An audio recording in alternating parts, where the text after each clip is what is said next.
Showtime. It's about that time. Let's go. You're right where you need to be. This is GCOM Radio. Hardest radio station on the planet. Yeah. Powered by Lyfeblood.com. We certified. And hosted by Nova Phoenix. Give them that flavor.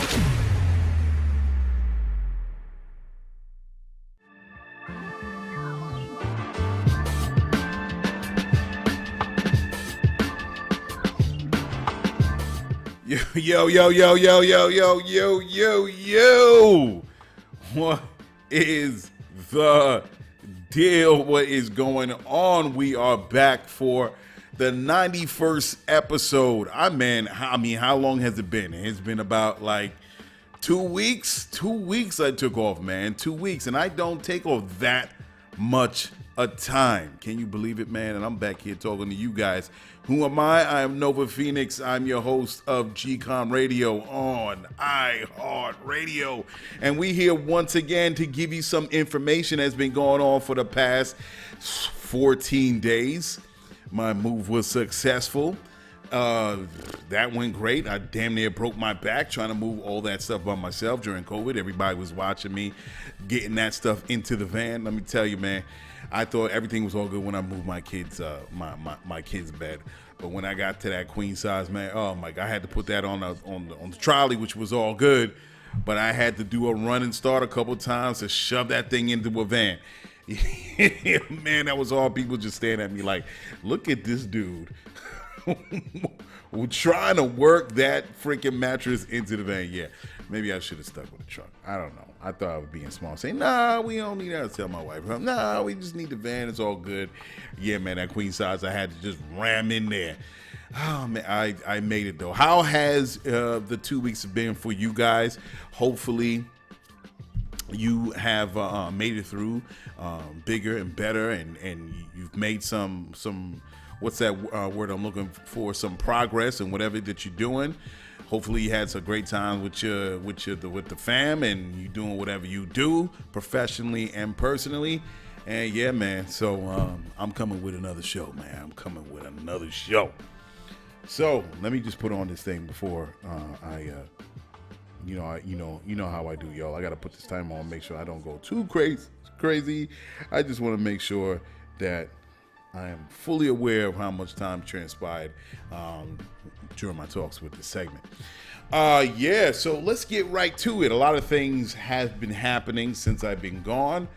What has been happening? Okay, so we know, coming off fresh off the election, the presidential election of 2020, in one corner is Donald Trump, and then in the other corner, it's Joe Biden. And who comes out on top?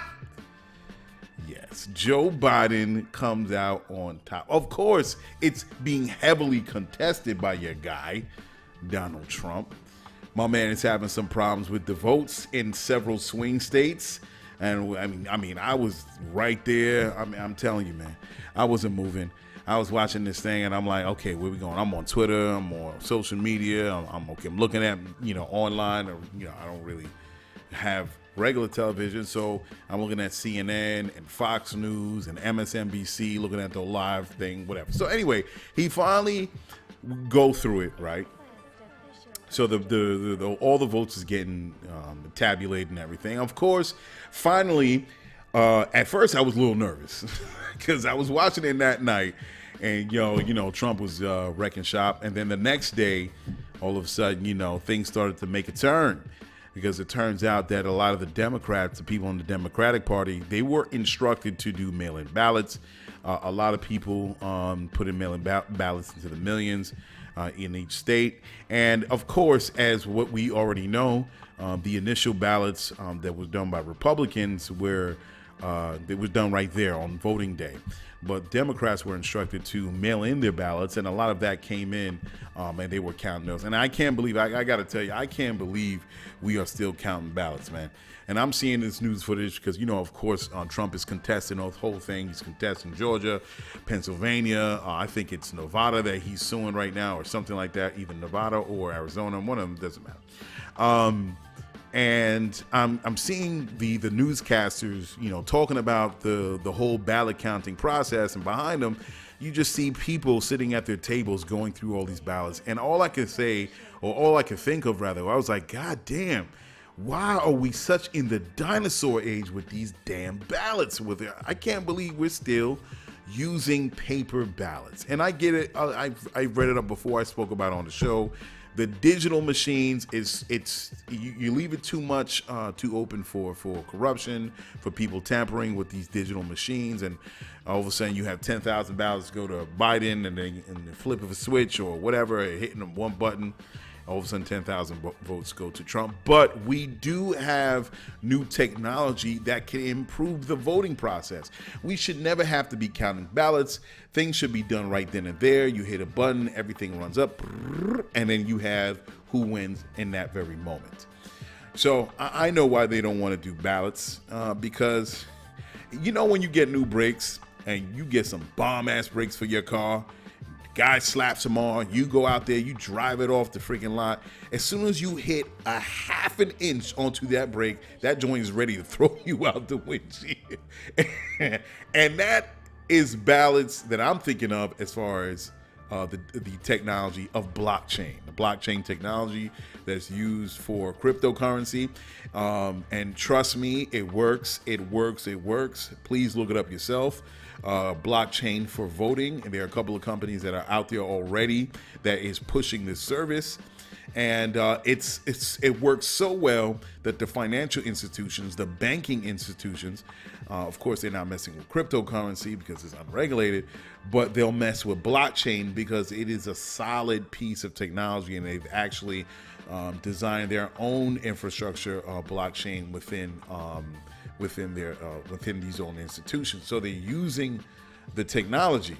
So you can do the same thing with voting.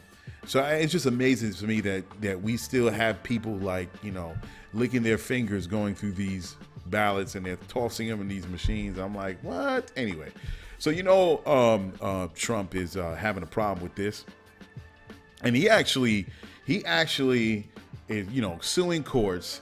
And they've released one actual document here, and I found that on Twitter.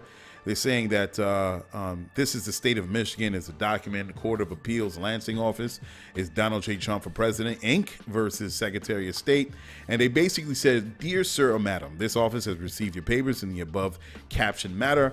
I regret to inform you that your submission is defective because it was not accompanied by the following: a copy of the judgment order appealed from under MCR 7.204, a copy of the Register of Actions, lower court docket entries, MCR 7.204, a copy of the transcript or evidence that the transcript has been ordered, MCR 7.205, and that was also a part of the other ones, and 5 copies of a brief conforming to MCR 7.212. So anyway, pretty much they're saying that, yeah, man, you ain't come with any of the required documents to go along with making this appeals, and they got shut down. The judge was Cynthia Diane Stevens out of the state of Michigan. So my man's getting hit down left and right. So I don't know how far he's gonna go with this. And I'm reading a couple of articles, and they actually said that the places where he is putting in these motions, I don't know what you want to call them, but him suing the state, he's not really getting anywhere with it. And a lot of Republicans have stated, and I'll say Mitt Romney, Chris Christie, they all say, hey, man, you have a right to contest this. Go right ahead, but you got to provide the evidence. If you have no evidence, then you have to be willing to concede. So Trump is not conceding.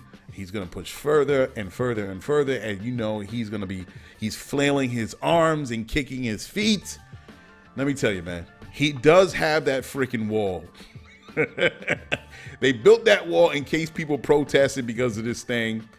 And it's funny, Trump technically did build the wall as he promised back in 2016. He just built it around himself. It's a little further north than what he wanted, but at least y'all got y'all wall. Yeah, so he built this wall. And so I don't know if he's trying to keep people out or is he trying to keep himself in. So that's crazy. But we'll see now, and I'll talk a little bit further about how I felt about the elections later. But thank God everybody was screaming, thank God the witch is dead, ding dong, the witch is dead. In this case, this warlock, this friggin' monster of a dude, and we're moving forward, and Biden's moving forward, Kamala's moving forward. And listen, as we all know, they weren't our first choice. There were other choices that people wanted. But you know, this was about getting out this hack of a dude, this prick, Donald Trump. I think more so than they felt with Biden. And they said this guy had record numbers. Biden. Listen, to be real, a lot of people were against Trump. It was not so much that it was this riveting, like getting in behind Biden so much so, but it was more so for getting rid of this guy, Trump's. And they're going to put Biden's and Kamala's feet to the fire as far as what they're going to do with their new plan. And there's a lot of people that are not going to go for the okie doke. And as I said, getting this guy out, all of a sudden everybody's going to fall asleep and be like, okay, everything is cool. No, it's not going to happen like that. All right, so next thing is Busta Rhymes dropped a new album. He calls it Extinction Level Event, The Wrath of God. It dropped. I heard a couple songs off of there. Let me tell you, man, it's like being in the desert and trying to find that oasis, that water, and you find it, and it's like glug, glug, glug. I swear to God, this is so hip hop, man. I so wanted this. I so wanted this to quench my thirst of just performance and lyrics and just presence, and I don't see that a lot lately. I listen to there are a few artists that does have that presence, but Busta Rhymes was killing it, man. Big ups to Busta Rhymes dropping his album. I already bought it, listening to it, and you know the youngest can learn a thing or two from Busta Rhymes, man. And actually, I was looking forward to when they was talking about doing a versus battle with T.I. And T.I. was talking a lot of junk, you know, talking about, he ain't gonna deal with no old dude. And T.I. ain't no, T.I. ain't no freaking spring chicken now. But to tell you the truth, I'm not saying this because I'm from New York. I'm not saying this. But if they ever did a versus battle between Busta Rhymes and T.I. would have gotten washed. Straight talk. And you know why I say that? Busta Rhymes is a performer. He is a performer.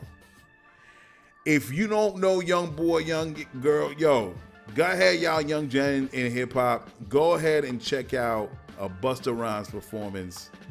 Go to YouTube. And you're going to see the energy that this dude bring on stage.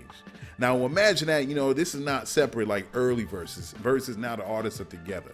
So if you have T.I. doing this thing, and you have Boss come and just start licking it down, yo, you know it's gonna be problems. You know it's gonna be problems. So I don't know. Maybe it's good that T.I. didn't do this because it would have been embarrassing. Yeah. All right. So next thing is New Jersey, along with the elections. New Jersey just made weed legal. They passed a referendum last week, and no one's stopping this from happening. That they're going to talk about and set a bill up so they can pass weed. Now, they're saying that they're going to decriminalize the possession of up to 5 ounces of marijuana and the distribution of 1 ounce. And I think it's long overdue. I have a friend that actually moved out to Jersey City, and she found out, and she was like, God damn, I moved to Jersey City just in time. But you can still get fined. You can still get fined. They're saying that for your first offense, I think you'll get a what do you call it, a written whatever ticket, whatever. But then every other incident, it will be considered a 4th degree offense. I don't know what that means. You won't be able to smoke under 21. So young folks could still get arrested if you get caught with weed. And please don't smoke weed yet. They're still dealing with it right now. Don't go ahead and smoke weed. Chill out. But they're gonna pass it. And that's long overdue. And now New York. So I saw that online, and so I said, let me see what's going on with New York. So New York is gonna pass their joint. Governor Cuomo said he's gonna pass it in 2021. Yes, he's going to pass his joint in 2021. So, and he said the simple reason was New York need money. This COVID thing kind of smashed everything, and a lot of people sitting home, and a lot of businesses are taking a serious hit. That's less tax money going into New York State, and he's saying by passing the bill for recreational marijuana, whatever the case may be, there would be a lot of tax money coming in. They say Cuomo's saying even with stimulus money that will come through from Biden, it would still be a problem, and it doesn't make sense not to pass marijuana. I think it's long overdue. Now we here. God damn, man, this is crazy. And matter of fact, if anybody's locked up on marijuana, they got to come out too, because you can't legalize marijuana and then mofos locked up in jail for marijuana. You got to let them out. And I say I go one step further. In order to employ people, if you're going to let these cats out early from marijuana or whatever drug crimes or low-level crimes, you might as well set them up, if they so want to open up their own dispensary. I mean, it'll only be right. They got to figure out how they're going to live, right? So I think that would be necessary to kind of do that. What else is going on? So King Von, I just want to say it's messed up. King Von is a rapper. I don't even know this dude. I heard he died, King Von. I went to check out his music on YouTube, and he got some joints, man. This dude was an ATL, and unfortunately some altercation jumped off in front of a establishment. It was some sort of a hookah joint, and a couple of young dudes got into it, and this dude King Von ended up getting shot and killed. And another dude also got hit. Now, they're also saying that it's possible that even the undercover cops, there was an undercover cops there, and they did a press conference, and I believe it was the police chief was saying they're going to look into it because it looks like the undercover cops shot King Von and the other dude, but they're investigating. So it's messed up that, and I saw a video of, a lot of young dudes getting, I couldn't pick up which one was King Von, because I'm still trying to familiarize, and then I couldn't really see everything with the video as far as making out faces. But young brothers, man, come on now. And I spoke about this on the show before. Y'all got to chill out with this BS, man. Y'all got to chill out with this BS. It does not make sense, man. Whatever, and I know it's going to be something stupid. The guy stepped on my sneakers. He smoked my blunt. He messed with some G. He took my drink. It was something really ridiculously stupid. And, cats' ego get hurt and they want to go out. And then, nah, son, you ain't going to punk me out. I ain't going to go out like some punk. And all of a sudden, the shots go off. I think the cops saw it jumping off, and then they got into the mix. And supposedly, from what the police chief is saying, there was an exchange of gunfire with the dudes that they were running up on, the cops was running up on. And yeah, so, it's a mess, man. RIP to King Von's family, is all his close friends. It's unfortunate this brother, let me tell you, man, he was a rising king in the community.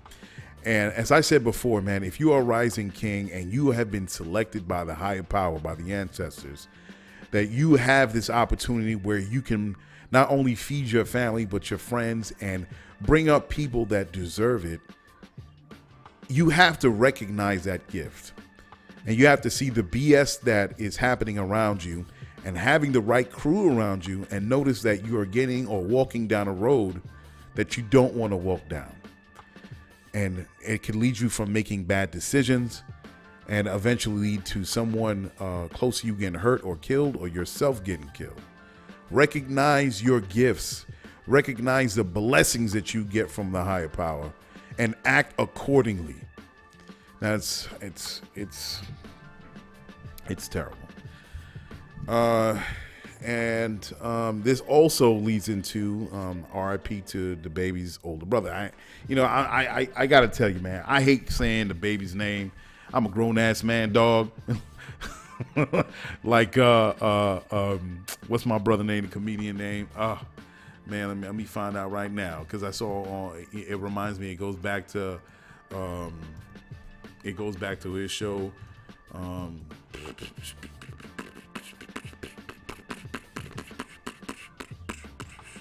Let me see if I can find it under the title. Let me see if I can find out the title. Yeah, Cedric. I pulled it right out and it showed up. I'm a grown ass man, dog. I ain't calling you no delicious. And I say the same thing with the baby. I said it a while back. Every time, you know what? I'm gonna call him Mr. Kirk. His name is Jonathan Lindell Kirk. That's what I'm calling him. But yeah. Anyway, on a serious note, Mr. Kirk's older brother committed suicide. That's unfortunately another RIP to baby and his family. It's messed up. And also another one, man. RIP to Alex Trebek. He died. I believe it was from pancreatic cancer. He's been speaking about it, made it public for years, and it finally got him. And I've been watching Alex Trebek for years on Jeopardy, and he was a kind soul, a good man, of good character, and he always brought across the screen he was just a good-natured man, and understanding the challenges that he had to deal with his disease. It's sad. So R.I.P. Godspeed, Alex Trebek. Also what's going on that I just found out. So, you know, Trump, of course, is upset. He's flailing his arms and his legs. He's been really quiet as of late. Now, I saw online that now he's doing a Million MAGA March. This dude is doing a Million MAGA March. So this dude is organizing for people to come down there, that whoever to voice their disagreement with the election. So he's going to do this thing this Saturday, I think the 14th. It's the 14th this Saturday. Let me see. So yeah, so he's going to get his people together, and they're going to go about, and you know, it's going to be stupid. It's going to be ridiculous. Now, there's concern that there will be violence. There's concern that you're going to have a whole bunch of people riding out with guns. And I don't even think you could do that in DC. DC ain't no, ain't no Kentucky. I don't even think you could do that. Open carry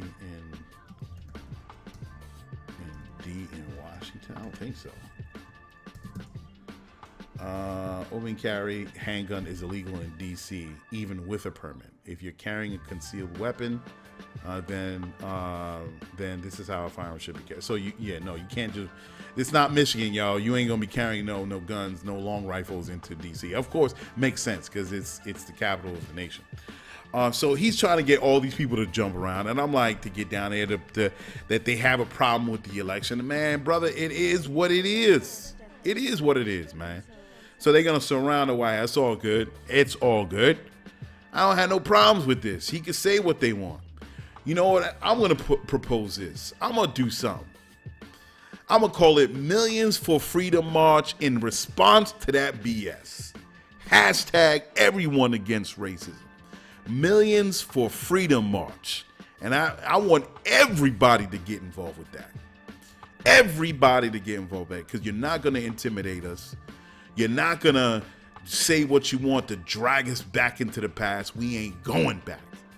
And I call on everyone in response to that. You see this, you hear this show, you want to get involved, and we going to set our own time. We going to go to Washington, and we going to call it the Millions for Freedom March. Now, if anybody wants to get at me and want to talk to me about it, if you offer this, and we're going to put up our own stance on where we want America to go, I would love for people to reach out to me at millionsfor76@gmail.com. Millions, of course, for FOR freedom 76@gmail.com.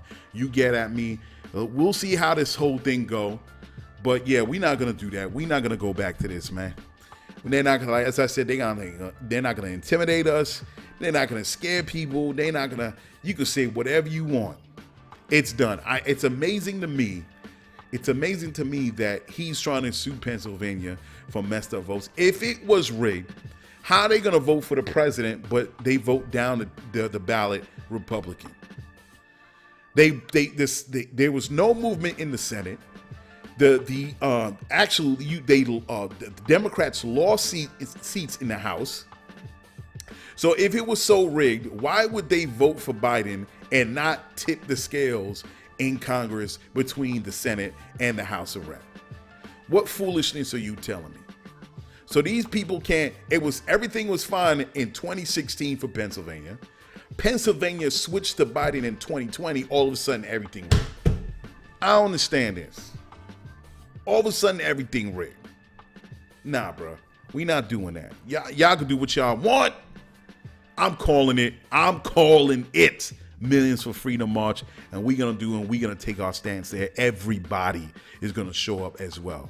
And you hit me up there, as I said, Millions for Freedom March 76. Let me just make sure I say it right. Millions for Freedom 76@gmail.com. Let me know. We're going to set up. We're going to organize something. We're going to go right down to Washington, D.C. and we're going to make our statement. Holla at me. All right. And I say that too. And this is connected, I want to even say, with King Von. Young Kings, listen. You have to check yourselves. Check your anger. If you have conflict, you got to chill. You cannot face each other with foolishness. And when do you end up dead? Because there's too much going on in this country. We have a wave of fools that want to see you in the lower class, that support white supremacy, and they're going to make their statement down in Washington, and here you are fighting each other over nonsense in front of some goddamn stupid club. Get this right, man. You got to and work out your shit. Work it out, man, because we don't have no time for this. This is a different time right now. And we got to make our statement known that we're not going to be fighting each other now. We're not going to be killing each other. We're not going to be going through nonsense. We're going to have our disagreements, but we're not going to take it there. We got bigger problems. Holla at me, anybody. All right, next one here. Last few, and we're going to get off into some music. So Diddy, Jay-Z, and Nas is honoring Notorious B.I.G. into the Rock and Roll Hall of Fame. And I think that's a beautiful thing, man. That's fantastic that they're honoring this brother. It's been how long? 23 years. So that's what's up, and they made their statements. I had the article because I wanted to read to you guys what Diddy said, but of course it was hot. And as a side note, it's great that all these rappers are getting inducted into the Rock and Roll Hall of Fame, but where is the Hip Hop Hall of Fame, man? Where are their inductees? Because I've always thought, I'm like, this is the Rock and Roll Hall of Fame, and I that's what's up, that you're opening the doors to hip hop music and to R&B, the greats, and that's great and all. But to me,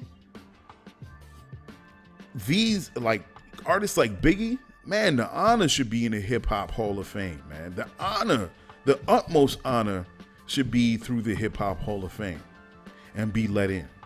And we can review this and cherish them and give them their flowers and show them what they meant to us in the hip hop community. It should be bigger than the Rock and Roll Hall of Fame. Now, I know they have the Hip Hop Hall, the home of hip hop music, the Hip Hop Hall of Fame there, and they have the museum just like the Rock and Roll Hall of Fame. But I hear more of the inductees, and it being talked about through these other sites that they're inducting these new artists in the Rock and Roll Hall of Fame. But I keep on hearing hip hop artists. I'm like, yo, what's going on with the Hip Hop Hall of Fame, man? I don't know what's going on with that. Anybody out there that knows what the deal is, please let me know, because we should have a steady line of artists every year that we're inducting into the Hall of Fame to remember them, man. What's going on with that? All right, so the next one is, again, going back to Trump. Trump fired his defense secretary, Mark Esper, recently. Yo, and this dude is the defensive secretary. Why did he get fired? Why did he get, this is more the foolishness from this orange maniac. Why did he get fired? I swear, and it has something to do because it came 2 days after Biden was projected the winner of the presidency, and I know this dude was steaming. He was steaming. he was mad and pissed as hell. My man, what's his name? Mark Esper was walking through with the bagel in his mouth halfway through lunch. And this dude is steaming, and he's just banging on the table. You know what? You fired. My man is like, huh? What?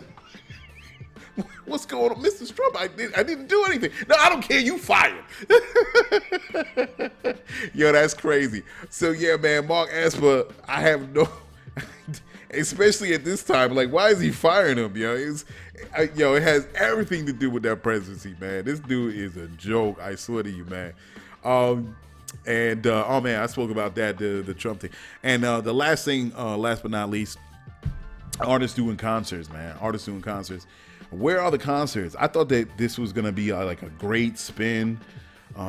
This time, while we're going through COVID and there's no live shows, that there would be more performances that fans could pay for online through Zoom or whatever. And the last performance that I saw online, really, that I paid for was Erykah Badu, and that was some time ago.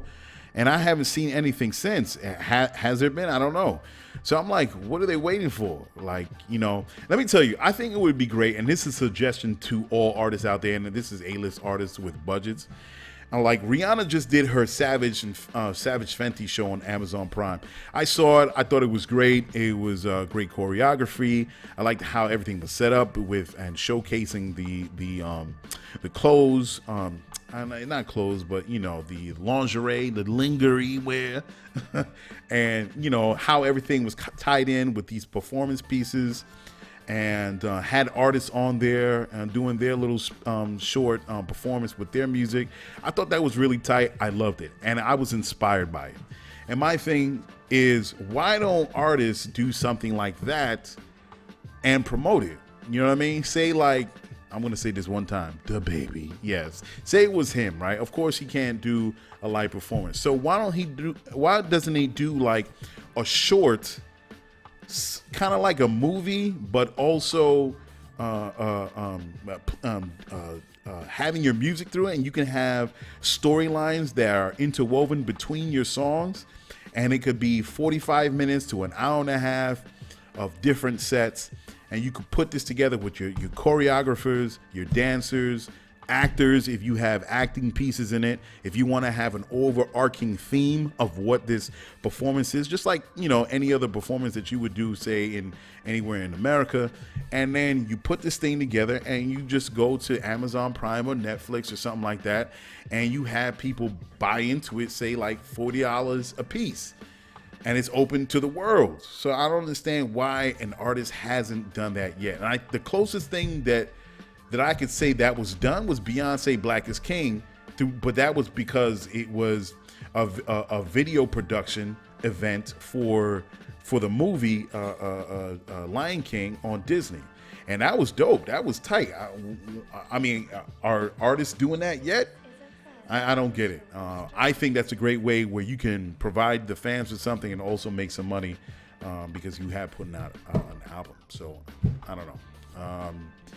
Let's see how that goes. Maybe somebody will listen to me and be like, yo, you know what? Yeah, Noah's right. Let's see if we could do that. And we have some. Because what else are you going to be doing? Now, nothing is opening for the next 6 months. People are still home. They're still trying to haggle out that bill as far as for saving the stages. Like, I mean, what I just said with Busta Rhymes, he just dropped his album, right?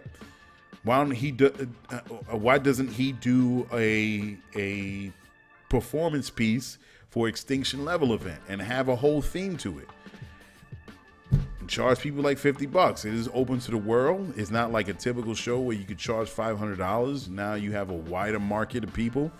You could charge people $50. I'm sure people will do it, man. People, I mean, I would do it. I'm like, yo, that'd be hot, especially if you market it right. Yeah, so I don't know. We'll see. So anyway, all right, let's get into some music. Music is going on. What we got going on? Okay, so we got some artists here. Tane, we playing her again. She was one of the bonus songs on the last show about 2 weeks ago, and she hit me up and she has a new video out, and the single is called Like Me, Like You.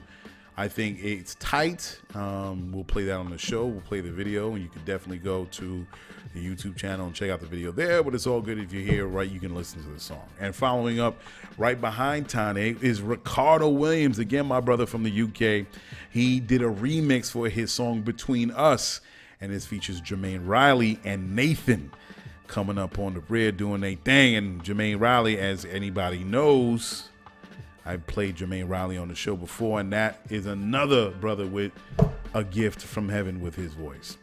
So, and big ups to Nathan. So check out Ricardo Williams, Between Us. So that's Tane, Like Me, Like You, Ricardo Williams, Between Us remix with Jermaine Riley and Nathan, and we will be back in for the second segment. All right, I'll be right back.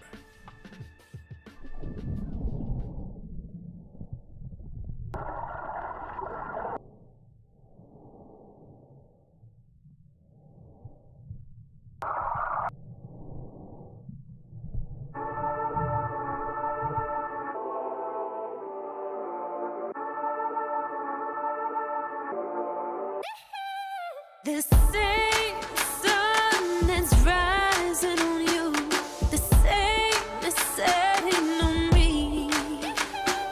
The same wind you feel on your cheek, the same air that I breathe.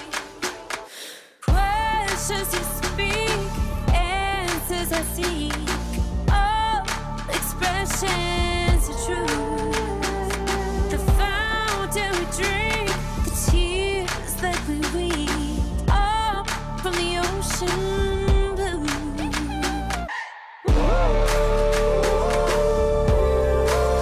Like me, like get with them. Like me, like me, like up the people, up the people.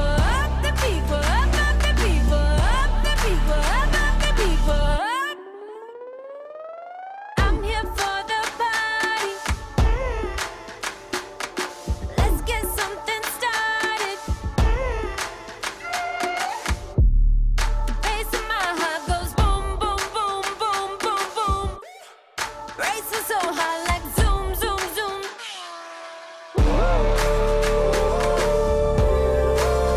Like me, like get with them. Like me, like me, like be present in the moment. You're invested in your only goal.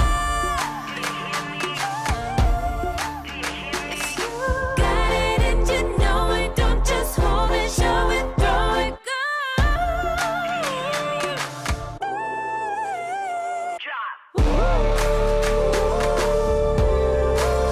Like me, like you. Get with them. Like me, like you. Like me, like you. Up the people, up the people, up the people, up the people, up the people, up the people. Like me, like you. Up the people, up the people, up the people, up the people, up the people, up the people. Hey, turn it up. GCOM Radio on iHeartRadio. Wow. I'll go first. Been a minute since I seen a picture of beauty like you, with a booty like you. Got it's a secret, gonna keep it and do what we do. Cause you know I need it. I won't say a thing, just give it all to me. There's no alternative but to break the bed to bed between you and me. You don't have to be afraid. Your secret's safe, baby. Yeah. I know you want it. Yeah. You know I want it too. Oh, Lord. So girl, can just drop it on the plane and tell me what you gonna do. I won't tell nobody. It's between us. Gonna keep it between you and me.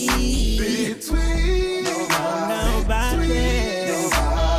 Between us. We can do it all, baby. Between all of it. Between every single freaky thing that you wanna do, go. Between us. I respect your privacy. I'm gonna keep it. Link up with my brother Rick, and he was with a ting, and she was with her friend, and they was drinking drinks, and I was at the bar like, oh no, introduce me to your friend. Tell me what's your name again. Tell me what's your name again. And if you ain't single, just pretend. You ain't single, just pretend. Keep it between us. Cause you looking at me like you be trying to put it on me all night. I just might let keep it between us. Yeah, yeah. Just me and you. They ain't gotta know what we do. I know you want it. You know I want it too. So girl, just stop it on the phone and tell me what you gonna do. I won't tell nobody between us. My body on your body, your body on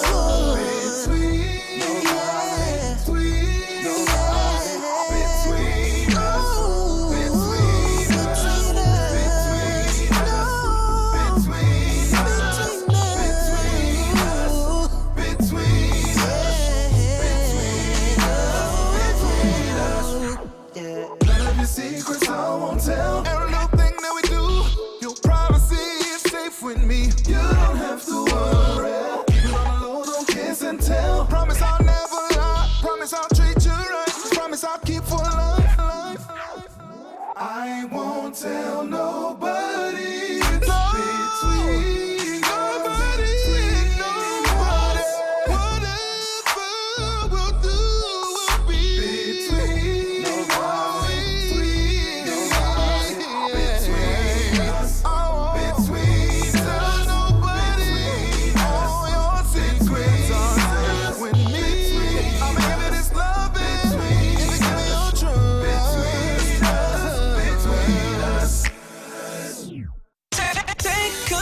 This is GCOM Radio, powered by Lyfeblood.com. Come join, be a lifer. Practice dollar power and build financial independence. All right, you just heard Tane with Like Me, Like You. And then following up was Ricardo Williams with Between Us, with the remix with featuring Jermaine Riley and Nathan. Yeah, man, once again, two dope artists, man. Ricardo, much love to you, man. You got a great voice. I'm wishing you the best of luck in your career, and you deserve it, man. You deserve it. God gave you a gift, and you should be able to share it with the world. Shout out to Tane too, man. I love the video. I love how it came out. Check out Tane 2 on the link in my IG profile. Check her out. Buy her song, buy her music. Buy both of them, man. They're two well-deserving artists. All right, so before we continue with the segment, we're going to get into Business of the Week. I know you like this one. I know I did. All right, we'll be right back. Ladies and gentlemen, for that Bringing you the business of the week and its innovative founders is what you've been waiting for. Puzzles are a great way to challenge your mind, and when it's completed, you face a beautiful picture that excites the inner artist within you. It's quite a task to get the puzzle you like at your local store. Knowing that you're going to take the time to piece together this art, you make sure that art is the right one to purchase. As we all know how the story goes, African Americans don't see the type of art that reflects the artist within them. Well, we met two people that has answered that call. Meet William and Erica, a brother-sister duo that discovered they would have to be the ones to fill this obvious void. Their company is called puzzlesofcolor.com. After trying to figure out the logistics of putting this together, picking the right artist, tweaking the entire process, they finally hit the mark with the product and the brand. You have black art of kids, women, DJs, musicians, and family. A beautiful assortment of life we all can relate to. Lyfeblood.com would like to salute Puzzles of Color for answering the call and completing another part of our lives, for bringing pleasure to our leisure time on a Sunday afternoon, or whenever we need to exercise our analytical minds. Yeah, all right, so let's get into this next segment. What I got going? Reset. All right, just setting the time, y'all. All right, I know I'm gonna go way over your time. I'm gonna take my time with this. Hopefully, I can give my piece on this, and it's stuff that you probably guys already heard of and agree with, but I'm going to say my piece. So this election, as I said earlier, it's an interesting thing. There's so many things that have been said that we've seen from both sides, from Biden, from Trump, and I know there are a lot of analysts that broke this down and really seeing the face of America and where we're going, where we are politically right now, and where we need to go. And it kind of sets up, it does set up a roadmap for where Republicans are going to go and where Democrats are going to go. And it definitely sets a roadmap on where the people have to go. And so far, there have been a lot of disappointments. Yeah, everybody's raving about Biden and Harris, and that's great that we got Trump out, even though we got like freaking 2 more months of this guy. So you never know what is going to happen with this guy, what he's going to do. But yeah, so we got Biden is, ding dong, we're just dead. Biden is in, Harris is in, and we're going to wait for everybody to calm down from the jubilation and the cheers, and then we got to get to work. Now, what did the polls say? I remember when the polls came out, the polls said that Biden was going to have an overwhelming lead against Trump. There was going to be this crazy blue wave, and people were going to come out of the woodworks every which way, and this guy is going to take the wickedest whoopings ever. It did not turn out like that. A lot of people voted for Trump. A lot of people, about 70 million people or something like that. It was like damn near, it was close as far as the popular vote. And it was 69 million people actually. And so that says a lot. Even after 4 years of with everything that this man spoke about, every disgusting, racist, white supremacist statement from everything, not just as far as what he spoke about with race, what he was doing politically, what he was doing as far as overseas. I mean, they wholeheartedly, with every fiber of their being, have discussed for this man as far as leaders around the world. I mean, they were basically setting off fireworks when it was announced that Biden won. Let me tell you, if I was Trump and people were cheering that much, I would feel like a worm. I straight up will feel like a worm. And that's crazy. So what does it say about our country where nearly half the people, every other person that you walk or bump into or pass, voted for Trump? And don't get twisted, man. I live in New York, and what makes New York a blue state is New York City. And there's just more registered Democrats than registered Republicans. I think it's about 6 or 7 million, and you have 2 million registered Republicans, and everything goes by how this city votes. So that's why New York. But really, in all the counties upstate New York, they're all red. You know what I mean? We even have a Long Island that's red.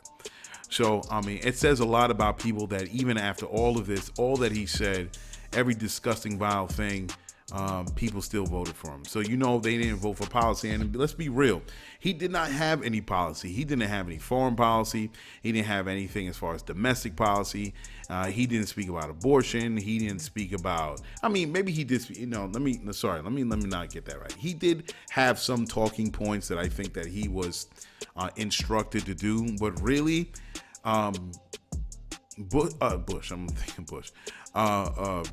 Trump does not have anything that he stands by. The only thing that Trump stands by is himself, his name, and his pockets. And you can see it in the videos. There was one video where he was singing the Star Spangled Banner or something. He didn't know the words. He was in a church as far as when he was campaigning.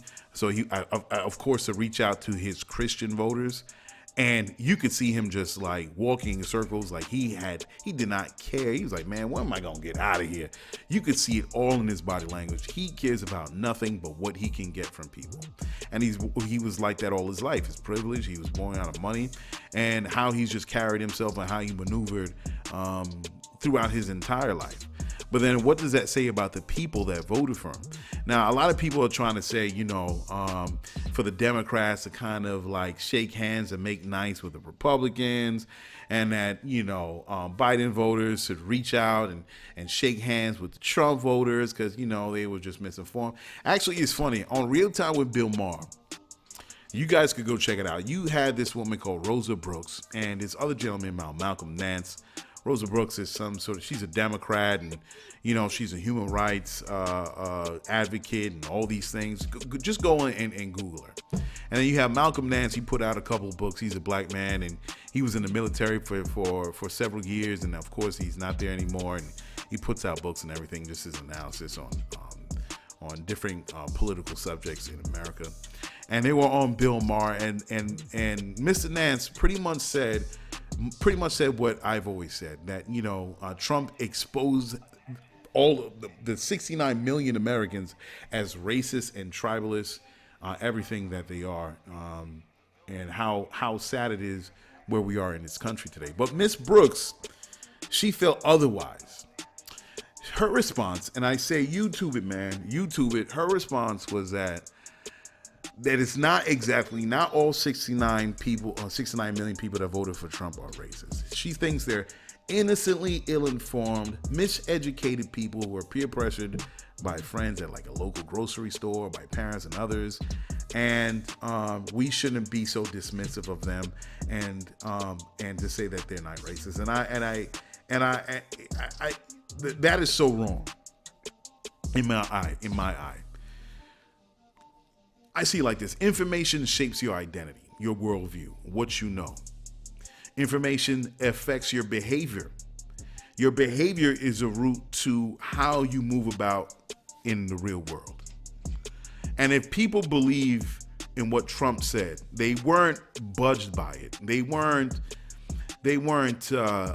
disturbed in any way, and they still voted for Trump. That says a whole lot about them. Whatever he peddled to the people, it worked fine for them. So if that worked fine for them, even for every racist thing that he said, what would that make them? I think she was trying in ways to kind of be an apologist to these people, to Trump voters, because the same way she had that mindset or that viewpoint on Trump voters as far as racist is the same thing you can say about Dylan Roof. It's the same thing you could say about Kyle Rittenhouse. You're going to make an excuse for their racist act, for their racist movement, for the behavior that they had. Kyle Rittenhouse coming from another state, shooting at people. He shouldn't even had this long rifle. It was illegal for him to have it. And for him to say, well, I was just protecting property. Well, don't worry about that. They're already insured. They don't need a 17-year-old kid with a long rifle protecting. They'll do it fine. And then Dylan Roof, that walked up into a church, shot and killed several black people. You can easily say by what Miss Brooks said, what she stated on Bill's show, that no, they're just ill-informed. No, they're just less educated. I don't think they're all racist. The same words that she chose for 69 million Trump voters, you can use those same words for these two examples here. No, man, you can't. I'm not going to allow you to excuse racist acts. If America is going to move forward, they have to deal with themselves. They have to come to terms with their own miseducation, their racist ways, how they view people. If you could get, at one time in America, they believed that African people were less intelligent based on the shape of their skull, that foolish pseudoscience. If you can have people believe that pseudoscience, and based on that information, treat African American people, black people as less than because of that, it is no different on how you can see Kyle Rittenhouse or this person Dylan Roof or 69 million people that was okay with Trump saying all those things. You have two types of people in this world. You have the violent racists like KKK, the right-wing militias and all that they do not mind using violence to go along with what they think about people. And that's very dangerous. Everybody, white people, everybody, right and left, they denounce that sort of behavior. Of course, they should. But then you have the casual racists that won't go as far as violence, but they'll accept the racist structures that exist today. They'll accept that color caste system that they're on top and everybody else is on bottom. The further down you go, the darker the people. This is the problem that we're talking about. 69 million people that do not mind or recognize their privilege and do not mind that it should be in place. Not just do not mind being in place, they know that it exists and they want to maintain it. And that is what 60 million people voted for Trump on. That is what they voted for. Don't get it twisted. Now, CNN was on Tezin Figueroa. Excuse me if I'm saying your name wrong, but she had it on her IG account that Biden did win a big chunk of the electorate. And on CNN's reality check, he said the New York Times did research on Biden's voter. They're saying 75 million voters voted for Biden. Now, I'm going to be honest here. I'm not going to sugarcoat this in any way, because you have to be honest and be real with yourself. Because if we're really going to figure out what is going on in this world, what is going on in this country, we have to be real 100%. We cannot make a spin out of it. So to make Biden seem like he was this glorious guy, the heavens parted and he flowed down, or he rode down on this golden chariot on these winged horses, and he landed to bestow his royalty upon thee. We cannot make it like that, man. Because as soon as we start going off into those flights of fancy, we miss the point. We make bad decisions on what we've been told if we believe what the media says. 75 million people voted for Trump. Trump. I'm mixing them up. And some people be like, yo, what's the difference between Trump and Biden? One will call you a nigga to your face. The other one will rub your back. I'm like, it's okay. And still be racist to you. So anyway, besides that, 75 million people voted for Biden. All right. The highest voter turnout ever, even more than Obama. But that goes across the table. Even Trump had a lot of voters, a record number of voters. That happened because people knew what was going on and they went out to vote. Some people said, F you, we're not having Trump. And a lot of people want to maintain their privilege and said, F you, I'm going out there and I'm voting for this guy over here, my king. And they see him as Jesus Christ, Trump, right? So that wasn't because that Biden was this great person. The reality was people saw what they were dealing with. People saw the cards that were being laid out on the table, and they weren't going to stay home. They were like, F this, I'm going out to vote, right? As I said before. But to break down those numbers as far as what Biden was, breaking down the voters for Biden, the indie votes was 54% to 40%. All right, in comparison to Trump, and this just shows how Biden beat out Trump in these votes. The moderates, 64% went to Biden, 33% went to Trump. Union households, 57% went to Biden, 40% went to Trump. People making less than $100,000, 57% went to Biden, 42% went to Trump. Military vets, 57% voted for Biden, 45% went to Trump. So in a way, in that breakdown, a lot of people did heavily side with Biden. Those are the people that realize, wait a second, we don't like what's going on. And that's a good thing. That's a beautiful thing, that those numbers came out in the way that they did in the 75 million. But here's the other side. 7 House Democrats lost their seats. Okay? 7 House. They flipped 2 Senate seats in Arizona and Colorado to blue states. But yet the Senate maintained themselves as far as the Republicans maintaining power within the Senate. They didn't budge. They maintained the majority in the Senate. That was that say people voted for Biden. They didn't like Trump, but yet they voted down the ballot as far as having Republicans in Congress. They didn't like Trump. They didn't like the way he spoke, the way he did things, his sloppy behavior. He was uncouth, obnoxious. They didn't like him, but this is the problem. If you remove Trump, then you leave this seat, the highest seat in the nation, you leave it open for somebody that's a little bit more sophisticated in their racism, has a little bit more couth, can pick his words better, be more sly, is dressed nicer, more handsome. As soon as he goes into the seats, people don't have a problem. That is bad. That's bad for when we get to 2024 and beyond. That's a very scary thing for Democrats. Okay? So Republicans will win again in 2024. That's what I think. They'll win again in 2024. It's a one-term ride. Why is that? I think if the Democrats don't secure somebody younger, somebody sharper, much more of a hardline candidate, Republicans have control of the Supreme Court. They picked up the seats in the House, I said. They're holding the Senate. A strategy has to be worked out to reduce the control of the Republicans in Congress. I say Republicans, but I don't think they're really Republicans, because I think the idea of Republicans is over. Remember, Republicans back in the day, they were pro-life. They didn't want big government. They wanted more control over their own lives. They didn't want the government all over. All those talking points are what it is to be conservative.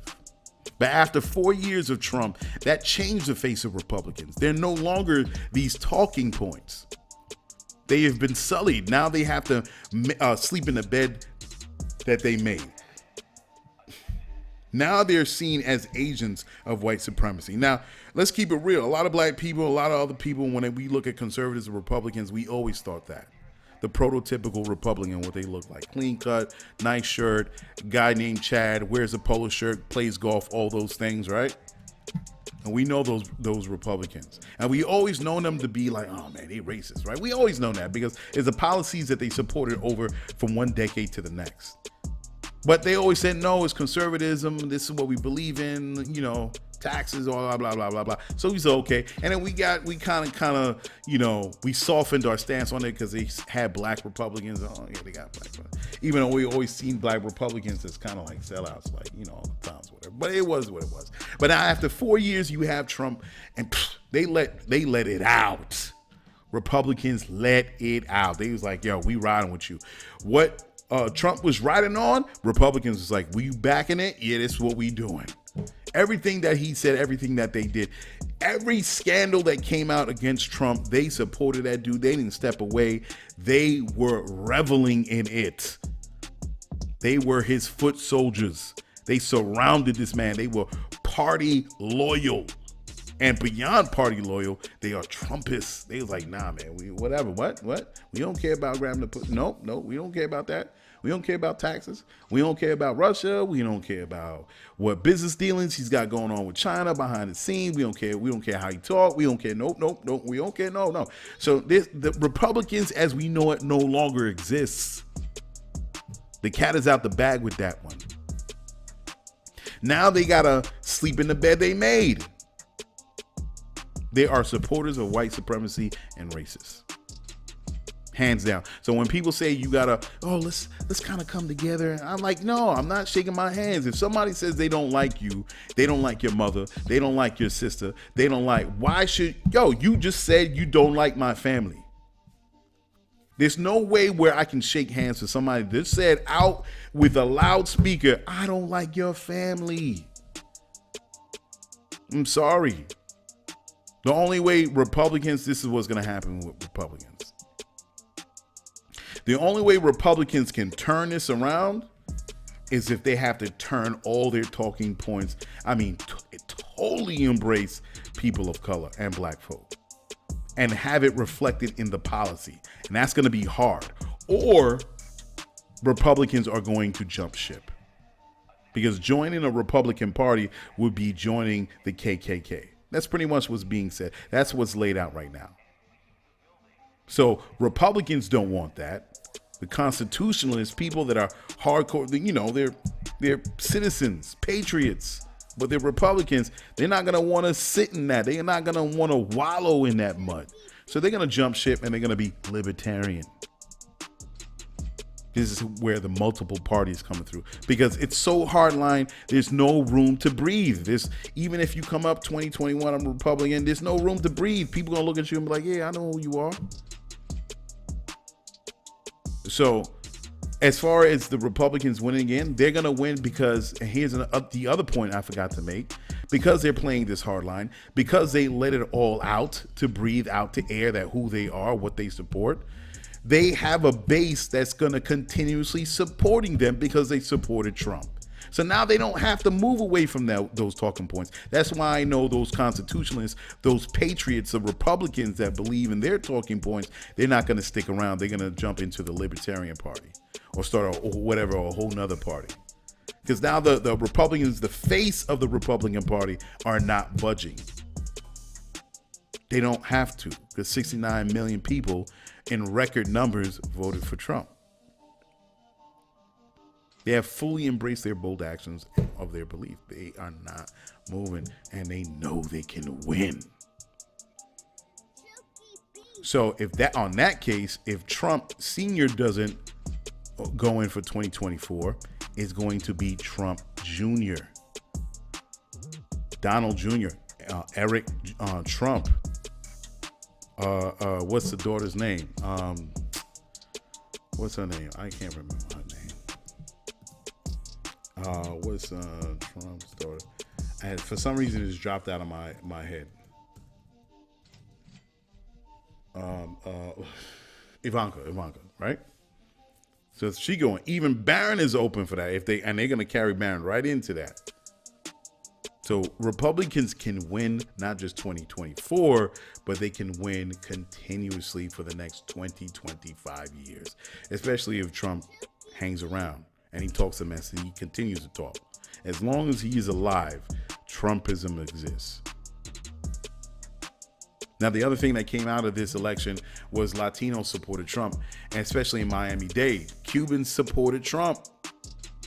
Mexicans supported Trump in Texas. It's sad to hear, but that's the truth. And it also, you see the frailty in the coalition building. Now, I'm not going to say that all Latinos are messed up, that all Trump supporters. I'm not going to say that, because there are really some woke Latinos, especially, I say from New York, that I've met over the years that ride hard with black folk. But there are those, the truth is, there are those that are fully embracing white supremacy and fully embracing anti-black racism, and they are all in. And Cubans, whatever the talking point that they did in Florida, talking about socialism, and then the Cubans was like, well, we don't want those. We just came from Cuba. That was socialist dictator. No, we don't want that. And they voted for Trump. What's that say? We got to get real with this. So they would sell out African Americans, in a heartbeat. They will sell out African Americans in a heartbeat. They will sell out their own interests as human beings to vote for racism, to vote for Trump, or anybody that mirrors Donald Trump. So that's a lost sector. Now, Democrats want the Latino vote. You hear them talking points. They're going to have to politicize the Latino electorate. They're going to have to galvanize them, because there are a lot of Latinos that don't vote, from an article that I read. But this is the problem. If you galvanize or politicize the Latino electorate, thinking that you'll get them to vote Democrat, it's very easy for them, or it's very easy to lose those Latinos to the Republican Party. It's risky and it's dangerous to play that Latino vote. That's the split, man. So how do you play this? The Democrats are going to have to be strategized, and they're going to have to be very careful how they're going to move in the next couple years in 2024. I think what Democrats must do, another thing, they're going to have to double down on their talking points. As far as the progressive points in the Democratic Party, they're going to have to double down on that. The Republicans did it. They doubled down. They surrounded the wagons around Donald Trump, and they were not moving. And he did not shift from his base, Donald Trump. That's what the Democrats are going to have to do. They're going to have to do and accept the same progressive policies that they've been talking about. And they must court the black electorate. Everyone that voted for Joe Biden, they're going to have to cater to them. And then they have to, and I know they recognize that. They recognize that the swing states definitely tip towards the Democrats because of blue cities. Shout out to ATL, shout out to Detroit, shout out to Philly. They're going to have to do that. Democrats know their back is to the wall. They know this. Democrats know because of how Congress is right now, as far as the Republicans holding down the Senate and the House. They know that they're going to have to step very wisely. Biden's going to have to sit down and work out a black agenda with select public figures, people within the field. They got to stop tiptoeing and BSing. So far, I'm hearing that from AOC, they're talking about they're really banging down on the progressive Democrats in the party, saying that's going to lose them the seat. No, it's not going to lose them the seat. You're just kowtowing to them. You have to be willing to open it up to everybody. And it's going to work, these progressive policies, when it comes to technology, when it comes to the Green New Deal. I think I'm saying right, the Green New Deal. When it comes to jobs, when it comes to healthcare, all of those things they got to keep real, and they have to be real with the people that's right next to them. Yeah, we won't have to take an L on this, because let me tell you something. When you see it working out for your base, the other side is gonna want it, because they take it anyway. The problem is with the Republican electorate. The problem with them is when they don't have a problem when it works for them. But as soon as a black person or a Latino person or any other person of color gets the same thing, it's socialism. But they don't mind when they receive it.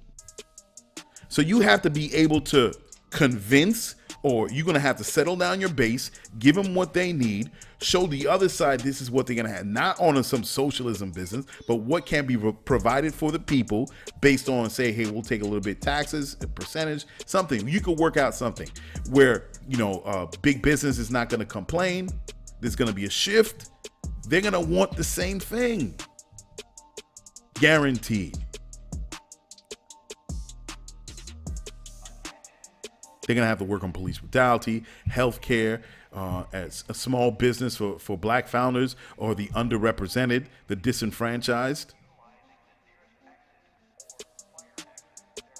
Now, you don't need to woo over Republican voters. You don't need to. You know how I know that? You know how I know that? Nike. When Nike put out an ad with Colin Kaepernick saying they were supporting Colin Kaepernick, there was this whole uproar talking about, how they're going to support Colin Kaepernick. He's unpatriotic, all the words that they were saying with Colin Kaepernick, right? All those words. But did Nike budge? Hell no. Because the people that were complaining don't buy Nikes. They're not worried about some dude in some Midwestern town, some old folks that wear tennis shoes, nurse shoes. They're not worried about them. The people who buy Nike are the people they're going to support. And the people that support Colin Kaepernick buy Nikes. You know what I mean? So big ups. Nike knew that. The execs knew that. They were like, man, we not budging. Y'all don't buy Nikes. But the people that support Colin Kaepernick, they the ones that buy Nike. So Democrats have to think of it in the same way. Don't worry about that base. They're with Trump. They're not going nowhere. You have to worry about your own base and provide for them. You have to, even from if they want to complain about black founders getting money, why are they getting money? Don't worry about it. You're not going to buy the product. Don't worry about the backwards, toothless dude in some podunk town in the Midwest or down south. They say, I don't care about no niggers in their business. I don't care about them. Don't worry about them Tiger King Ma. You know what I mean? Don't worry, because they're not going to buy the product anyway. So you have to be able to support and reinforce and empower your base and build that Emerald City. Because once they see it, they're gonna want a piece of it too. Eventually, you'll start wooing them over for what you're setting up for your base. Let them have those backwater towns with the tumbleweeds blowing through them. Let them have it. They'll see a difference. They have to reinforce their base. They got to support their base. Another thing that we came out of this, America is willing to let the house burn, man. They're willing to let the house burn. Because to them, giving out anything that has to do with equality is like, oh, hell no, it's tyranny. So we have to be willing to meet head on with that. But that's just miseducation. That's the racism. That's the bigotry. That's the greed. That's the Gordon Gekko greed. You understand what I'm saying? But you got to be willing to meet it head on, because this is the game of chicken. You're playing this game. Who's going to jump first? And if we're going to move this country into the 21st century, that's what you have to do. Trump is not going anywhere as long as he has Fox, the news greedy network, Twitter. He'll continue to incite hate, violence, and revenge with his base. He can affect the 2022 election. He can affect the 2024 presidential election. And unfortunately, there's nothing you can do with his followers. They're not going to turn on him, as I said before. They accepted everything about him. America has to, on my final thought here, America has to realize that if they don't turn the page on how we are as citizens in this country, it is going to literally tear this country apart. And someone else would come in to be the sole superpower. You say, no, what are you talking about? Every great nation happened. It's happened to every great civilization. America will fall because of racism and Gordon Gekko greed. And I'm saying that to the more establishment politicians, Democrats too. Because moderate Democrats, they're not meeting middle way with Republicans. They're just trying to secure the monies that they get from their corporate donors. And that's essentially what's killing America. It's not Democrats or Republicans. That's whatever. That's the distraction if you think about it. The real thing is that the corporate takeover in our government, and everything is a commodity. And I'm not against big business. I'm a founder myself. But when it gets to the point where we're draining our natural resources, or we're controlling what comes in and out as far as our natural resources and controlling the dollar on that, and we're saying who should get what, this person should get that, it's all artificial. And it's because of these things, racism is, and it's because of these things, plus racism is what blinds the direction of where America is going to go in. It has blinded the white American populace. Because if you don't see, and if white America does not see how they're using racism to go against their own self-interest, that is in ways where this country is going to fall. That is why opioid addiction has run rampant through America. Because white Americans have been so deeply programmed with their own bigotry that the things that can be provided by everyone, they use that same racism if it says it's going towards a black person or a Latino person, whatever. Oh no, I don't want that. That's socialism. But really, it also means it goes towards you as well. But if they can use racism to keep you from having it, that's what they'll do. That's the hook. That's the trick. White America, I'm talking to you. America's greed will allow it to rot from the inside out. And as long as there's greed in the few hands and they control the market, and they control the natural resources, and they control where they get those resources, no matter how much damage it does to our environment, it's going to rot America from the inside out. And it's not going to come from a Democrat. It's not going to come from a Republican. It's going to come from the people going to rise up and say, enough is enough. And I see how they're trying to control that narrative, one party against the other. And it's because of racism and greed is what keeps us from creating more innovative technologies. And it's with these things when it comes to healthcare and how we should be treated when it comes to maternity leave and paternity leave and having jobs and be able to start a business. All these things go hand in hand, creating a thriving society. And corporations, the corporate-backed politicians are not moving it because that means for them that these new innovations are going to put them out of business. They don't want that. It's not that they can't make money with green energy. It's that the dinosaurs that run these corporations are making money off of old methodologies that's destroying our earth, and they don't care because it's making money. And the thing is, it's the greed that blinds them, where they know they can make money with these new technologies. The things that's going to push us into the 21st century. And then if we don't realize what we're doing, another country will take our place. Because we are held back by our greed and we cannot move forward and allow other people to introduce new products and services that's going to improve our country, improve this society. Another country is going to take a place. It could be Japan, it could be China. And they're going to do all the innovations and they're going to blow past us. And they're getting there. The things that Japan and China are introducing in their society when it comes to these new technologies, it's amazing. And they did that to be competitive to America when America was the sole superpower in the 50s and the 60s. And they got out of that agrarian lifestyle, their agricultural lifestyle, and they modernized. And look at this, what they're doing. They're blowing past America. And America is so caught in, they were very successful. And we're money pours over America. And they have the controlling currency. And because of that, they have been blinded by greed. They've been blinded by old ways of racism and white supremacy.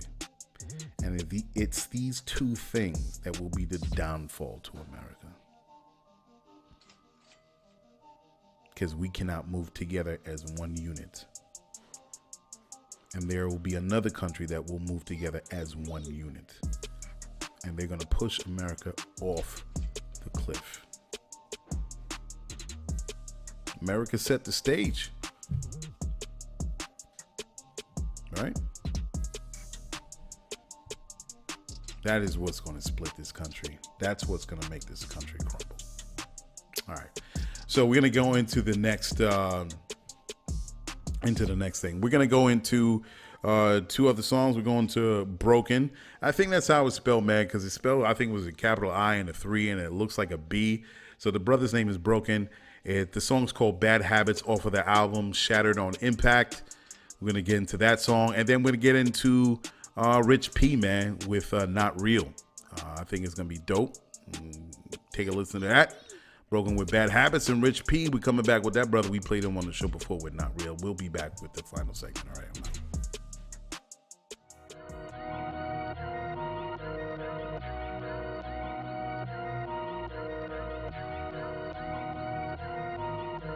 Listen up. Turn up. You're listening to GCOM Radio. Yeah, I'll admit I got habits. I admit I got habits. To get that bag, gotta snag it. Can't back down till I have it. Gotta get what's mine, I'ma grab it. Bad habits. Yeah, I'll admit I got habits. I admit I got habits. To get that bag, gotta snag it. Can't back down till I have it. Gotta get what's mine, I'ma grab it. Every day for a while now, been contemplating what I want for breakfast. Bowl of fools, couple rappers. Goddamn man, I should have planned this. Last night, my girl said I better eat it up when this track releases. little did she know I had a couple leftovers on my last pieces. Now I'm running games like a track meet. Yeah. Shit accomplish shit like an athlete. Yeah. Switching motherfuckers, let me drive the boat. Now I'm coming for your lies from the backseat. Right. Got a couple niggas trying to test me. Yeah. No one can I lie, got me plus B. Yeah. Now I'm trying to figure whether that's me, whether manifesting, can nobody catch these tests. I ride through with my gas mask with hazmats causing havoc. Smoking out all the adversaries and I don't stop till they vanish. All day I go and count my blessings. Damn, it pays to be a savage. Now I'm going out like Phil Swift right before I flex and do damage. I kick back with sick raps and talk shit on diss tracks. My lyrics known to be firearms, so don't pull back when they click clack.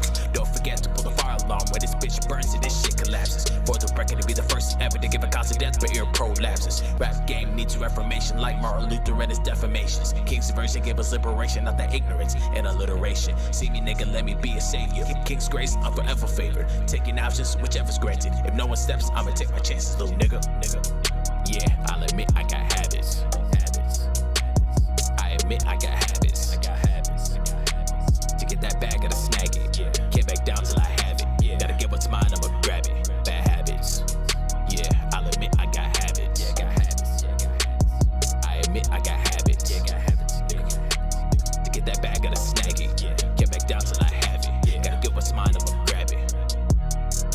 Yeah, I'll admit I got habits. I admit I got habits. To get that bag, gotta snag it. Can't back down till I have it. Gotta get what's mine, I'ma grab it. Bad habits.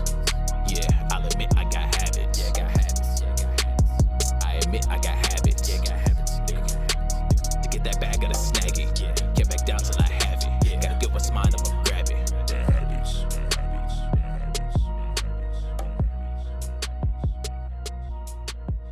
Y'all check it out, y'all. Here's a bonus. You heard it before. Yeah. Here we go again. Serving that heat. Now turn it up. GCOM Radio. Spooky out here.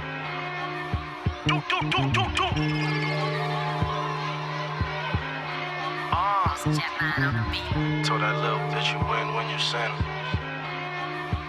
Yeah, you watching a little too much TV. Niggas wanna be we, the ones that's really from the trenches. Oh, it look easy, huh? Real ones trying to get out the fucking ways. Sucker niggas dying to get in the sunken place. Friends get jealous when their thoughts is watching, and friends get scary when they pocket watching. The streets or the sidewalk is lots of options. I'm starting to dread niggas like I got some locks in. I talk it cause I walk it. I separate the bosses, and drip wouldn't exist if I ain't turn on the faucet. We all know the world ain't fair, but it's becoming tragic. You gotta want this shit more than they don't want you to have it.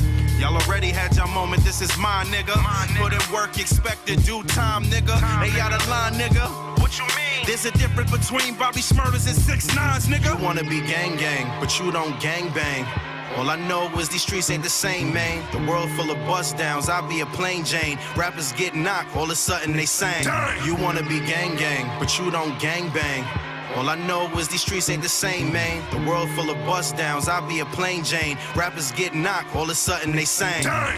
You be acting like you all in a trap. I seen a human transform to a rat. You be acting like you all in a trap. I seen a human transform to a rat. You be acting like you all in a trap. I seen a human transform to a rat. You be acting like you all in a trap.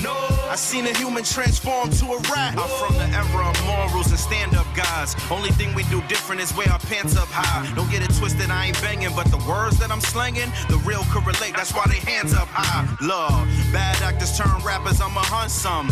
And that so-called smoke, yeah, I want some. Soon as they feed you what you dishing, you don't want none. They must've ran out of the cloth that I'm cut from. I make wages by performing, I break stages. You get your confidence by tweeting from fake pages. We are not the same, don't ever play me though. Time to face the music like you staring at a radio. Ain't got the stomach for the trap, you'll be hella sick.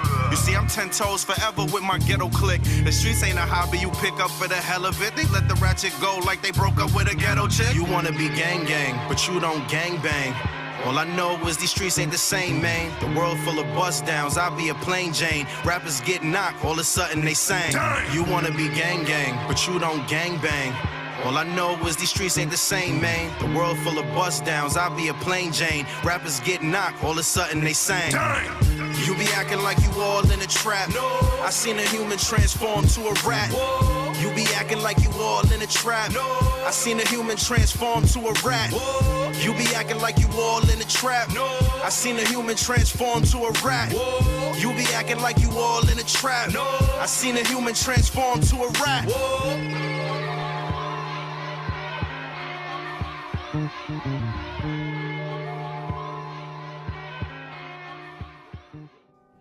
Yeah, man, that was Broken with Bad Habits off of his project Shattered on Impact.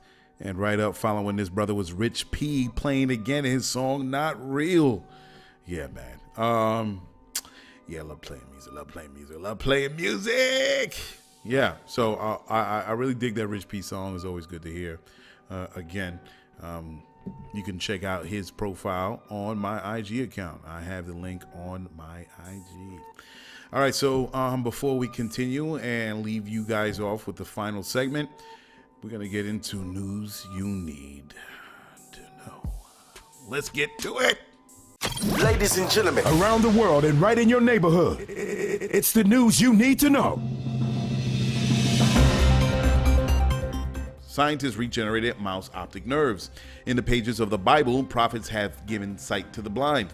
In that story, we saw it as a magical miracle. Today, scientists have discovered a way to regenerate mouse optic nerves that could lead to a future treatment of eye disease in humans.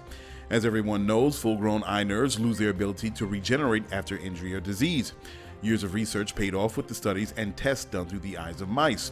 Scientists have been able to regrow a small fraction of retinal ganglion cells in adult mice. Through the use of gene therapy, scientists can switch on a dormant gene that allows nerve cells to activate a protein called protrudin to reconnect mice eye nerve pathways. Protrudin is a scaffolding molecule present in young growing neurons that lay dormant after the nerve cells reaches full growth. A neuroscience student from the University of Cambridge says that relying on gene therapy is needed to deliver the protrudin to the eye, and the treatment can protect retinal neurons from dying as well as stimulating growth. Even though the research is a long ways away from restoring sight in humans, the work is on track towards a monumental achievement. The research can also lead to the repair of damaged neurons in spinal cord injuries. We will see. YouTube demonetizing channels promoting Trump voter fraud. A number of channels were promoting voter fraud against Trump, detailing the ways in which they have occurred. Reuters found channels ranging from 1,000 followers to the hundreds of thousands that investigators have deemed inaccurate. YouTube says saying voter fraud exists will be in violation of their rules by highlighting people who experienced it would not be. Trump has made many unsubstantiated accusations about the voter fraud, and many of his supporters have backed him on it. This is further fueled by content creators who profit from it by promoting the same ideas.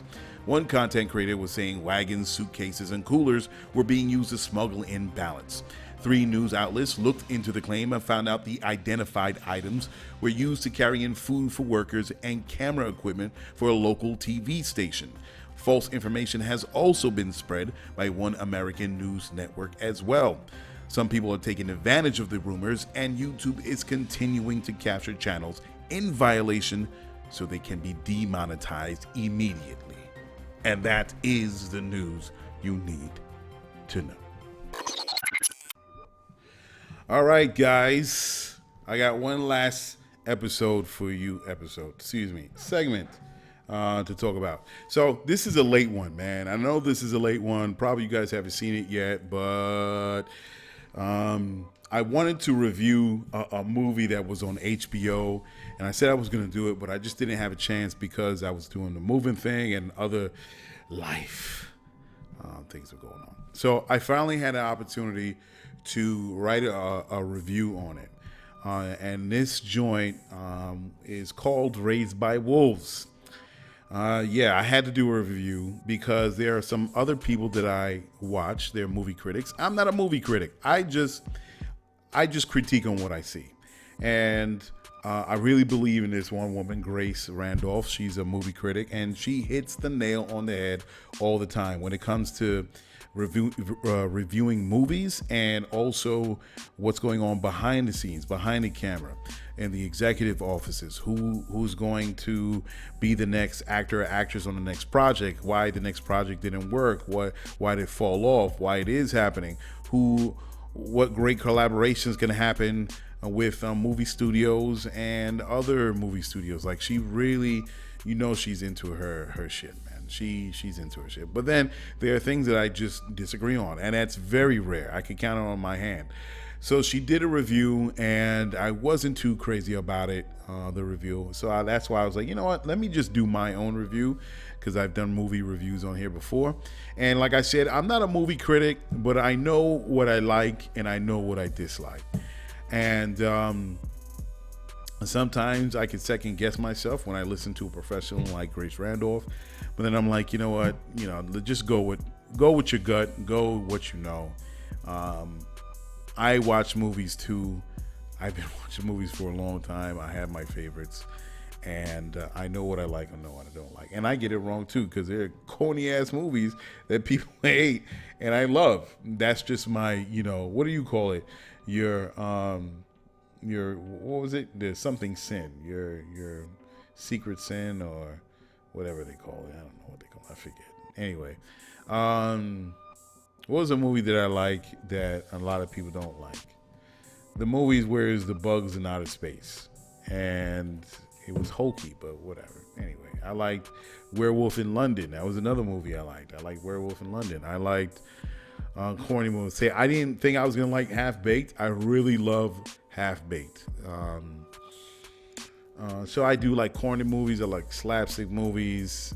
I like a variety of different movies, man. Comedies, dramas, romance. If it's well made, I'll give it props. So anyway, to get into this review, this is Raised by Wolves. And I really did like the trailer of this movie when it first initially came out and they were promoting it. And I love the cinematography, man. I really dug the cinematography in the trailer. And I was like, all right, man, this is going to be dope. And then, one of my favorite directors was also kind of behind it, Ridley Scott. So I was like, this has got to be hot. I mean, it's Ridley Scott. So, Raised by Wolves, it stars Amanda Collins, Abu Bakr, Salim, Abu Bakr, I don't know how you pronounce it, but Salim, Travis Fimmel, Winter McGrath, and there are many producers on it on the show, but one of them, and one of my favorite directors, is also the producer of it, is Ridley Scott. If you don't know Ridley Scott, he is the great director of the most beautiful cinematic movies, and that's Aliens, Blade Runner, Gladiator, G.I. Jane, and more. Or just wiki him and go to his IMDb. You'll see everything of Ridley Scott. So Ridley Scott directed the first 2 episodes, and then there were select directors for the remaining. I think there were like 10 episodes. And the main writer was Aaron Guzikowski. He hasn't had a lot of work. He's had some background in writing. And there were other writers as well, but he was the lead writer on this. But he had like a couple of small writing credits on some other, and he had some issues that didn't work out on some projects. But somehow the planets and moons and stars aligned, and he got to work with Ridley Scott on HBO with Raised by Wolves. So what is Raised by Wolves? Raised by Wolves is a movie about androids raising children. The last group of human beings from this great war that took place on Earth. So these androids transport these children to an alien world, and the androids' names, of course, male and female, their names is father, and the woman's name is mother. And they're programmed to protect and feed and provide a home for these children on this new alien planet. Okay. Now, there was a battle, of course. There was a reason why they escaped, or not just escaped. I think it's just a part of this program, but there was this great war between atheists and the faithful. The faithful, they're called the Mithraic people. So the whole story is about the children, the androids, and the battle between these two factions. So we're getting into it in the first season. I thought the opening was great. It was beautiful. Like I said, cinematically, it was. Oh man, I just love the color palette. I love the tone. I love showing that this was an alien planet. I liked how the actors carried themselves, mother and father. it was just, it looked like, I liked the clothes, what they were wearing. They were wearing these tight, looked like some plastic overalls. Of course, it was real alien, and it was just dope. I really liked what I was seeing. But unfortunately, every episode was a slow decline from one episode. It was a slow decline. It was terrible. I was like, where are we going with this? I was just totally lost. There were times where I wanted to stop watching it, but I was like, nah, I got to see this through. I got to watch it. So the cast, of course, the androids, as I said, the mother was great. Everything was good. The mother, as far as the character, she was powerful. She was motherly, protective, kind even though there was a little twist. Hey, man, this is going to be semi-spoilers. I'm not going to give it the whole thing away, but, yeah. So, but just want to forewarn you, if you haven't seen it and you're not a person that likes spoilers, just turn it off, man. Fast forward to the end of the show, about 20 minutes. Anyway, she's super protective. At one point, the audience thought she had an ulterior motive with the children. She's what they call a necromancer. So she's a weapon, all right? She's a weapon that, that I guess engages. She engages the weapon feature through her eyes. So when she takes out her eyes and put in regular ones, she's like regular whatever. But then she has a pair of eyes that turns her into this necromancer. So she could fly in the shape of a cross. She turns gold, a whole nother design of her, and she has this like sonic powers as she screams. She screams and it like utterly destroys. Like they burst like a balloon. All you see is like a red mist everywhere. That's how powerful she is, right? And then, of course, she comes down, transforms back to her regular self, right? So she alone, she has the potential. She's the driver of the story, all right?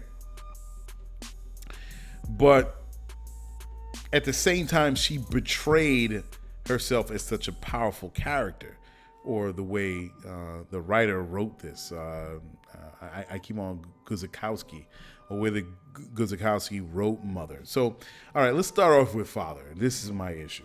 So Father was a total imbecile. This dude, he couldn't protect the children. He bumbled about. He was weak. He was useless. He couldn't take care of the children even when he was given orders to take care of the children. She was like, Mother would be like, yo, I'm out, hold down the children, while I'm gone. This dude still can't protect the children. This dude is totally useless. He has no purpose. So, and the thing that got me when he got taken over by the Mithraic people, they come, they want to get the children because she steals the Mithraic children. So the group of Mithraic people, and she also destroyed the ship they was on. So that's how she got the children. I think I remember because I didn't go rewatch any of this stuff. I'm going off of memory. So the Mithraic people come to the village where she had the original children. Now, mind you, I'm sorry. So initially, the way it opened up in the first episode, they already had children with them. She birthed the children. She raised them since they were babies, and there's like 8 or 9. And through the times, they all in some way die. All of them die.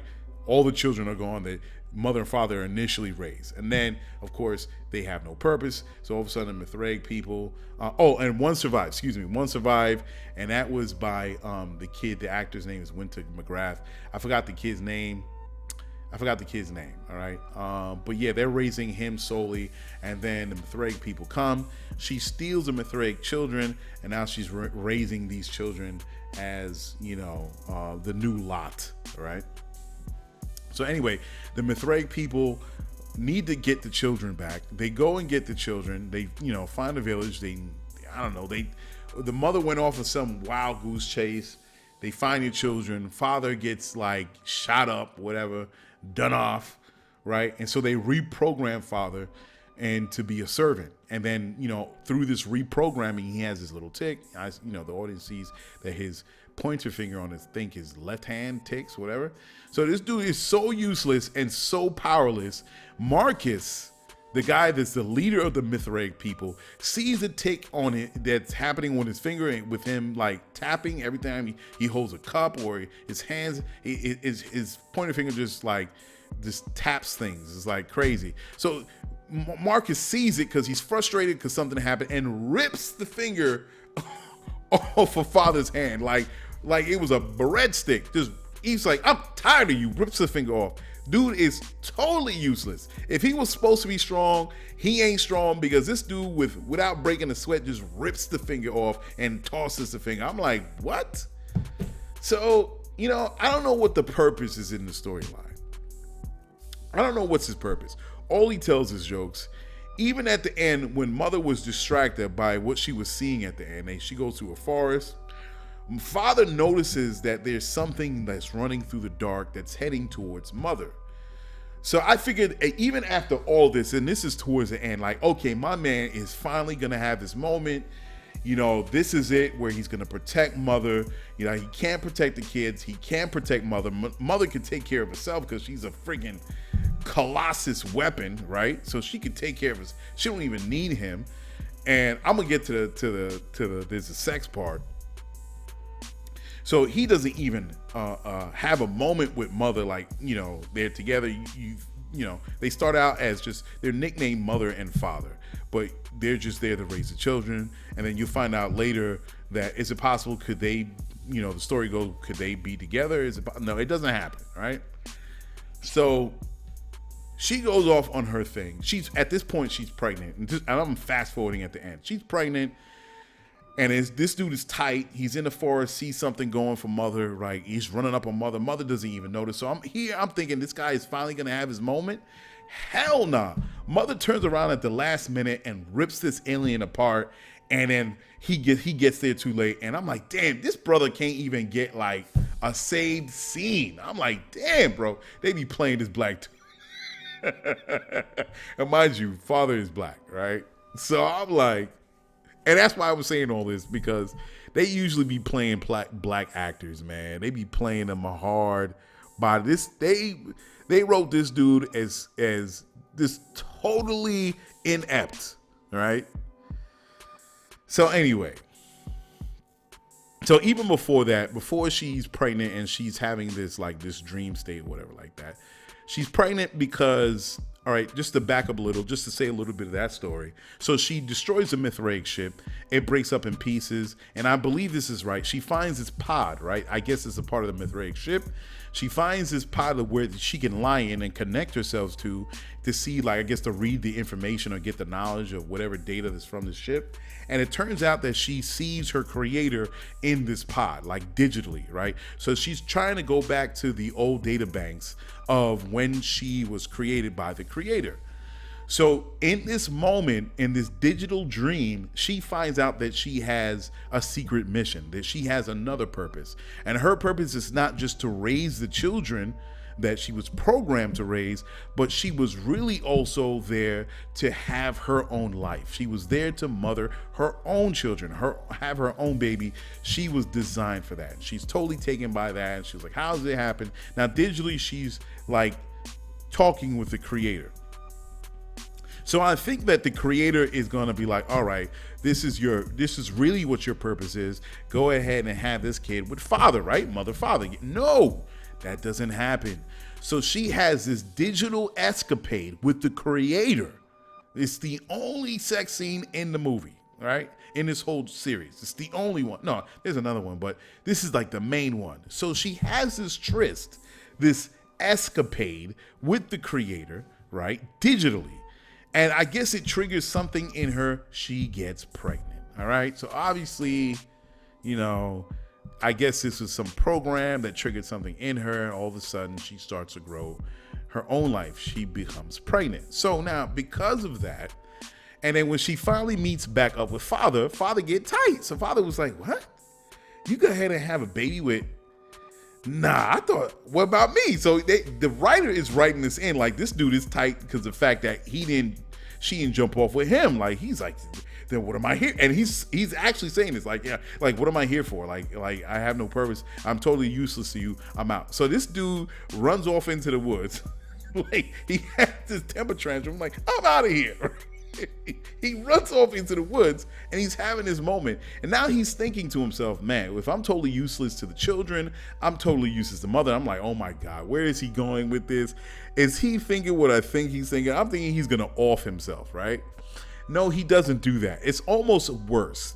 Not only does he doesn't off himself, he says the solution to the problem is for him to erase his memory so he can forget about feeling hurt. I'm like, what? So you just gonna go out like a sucker? I'm just gonna erase myself and, forget this pain I'm feeling. Yeah, that's the answer. I'm just gonna forget. I'm like, what? This is corny, right? This is corny. So all this time where he's thinking about what he's gonna do, when he's about to do it, and that's when he hears something rustling in the woods, and that's when he runs after it and sees that mother is like by this area, and he's running. I'm thinking that's why I said he was running towards this alien. I'm thinking he's gonna save her, and he doesn't even have that moment. So this dude is a waste of time. All right, now go into the children. The children are just backdrops. There's no story initially. The first children, they just die, right? So that's fine, all right? So she gets the Mithraic children, and I don't know anything about them. Nothing. They're just backdrops. They're just script fillers, right? I don't even understand them. So one of the Mithraic children, I think she's one of the oldest one. She's like 15. She got raped. So she's dealing with that situation, talking with mother, blah, blah, blah. And I'm like, all right, but I still don't get, like, I understand the children. Like, I don't understand them, all right? They should have got into the background of these children. Why, and what role do they play in mother's purpose? I know mother's trying to raise them to replace the first ones, but there's no conflict. There's no way that how does she feel about stealing other children? And of course, because she's an android, she's an atheist. She doesn't believe in God, but the Mithraic children do. So she's trying to teach them, no, there's no more God. There's just what we are. We're in existence. We're atheists. We don't believe in nothing. The writer had a great opportunity to discuss atheism and religion and what it means to people and its value to them. He doesn't go into that. Like, that would have been a great opportunity. Like the children asking mother, why are you as an android do not believe in religion, do not believe in soul? Soul is a name for God, for the Mithraic. So, all right. So now we'll get into the atheists, right? The Mithraic people. They're great. That's fine. They're the religious people of the faith. They believe in soul, as I said before. They dress a certain way, all white with the sun crest on their chest. Okay, that's great. I get their role. I get where they are. And then you have the atheists. The atheists are the other factions that don't believe in others. So, and if I'm correct, so the two people that represent the atheists is Caleb Marcus and Sue Mary. So Caleb is the original guy of the character, and he turns into Marcus. And Sue is the original name of that character, but she turns into Mary. So they do a flashback. They're on Earth as Caleb and Sue. They end up meeting the real Marcus and Mary. So on Earth, they end up killing them. They take the shape of their face. Now they're Marcus and Mary. And they're going to use the child. Of course, they know that the child belongs to Marcus and Mary. So they're like, okay, we're going to be stowaways on this Mithraic ship and wherever it's going. We're trying to get out of here. That's what I took from that scene. All right. So now Caleb and Sue are playing Marcus and Mary, the Mithraic people that they killed. So I don't understand who the atheists are, who Caleb and Sue is on this planet. I don't know their purpose. I don't know their backstory. All I know is that they're stowaways being Marcus and Mary, and Sue Mary eventually attaches herself to the boy. She has this emotional attachment to him.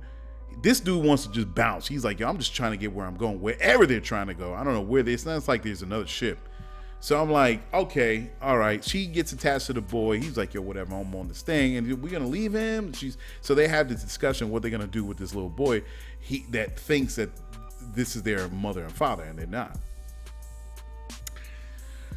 So that's what, and explain the mother and father creator thing, right?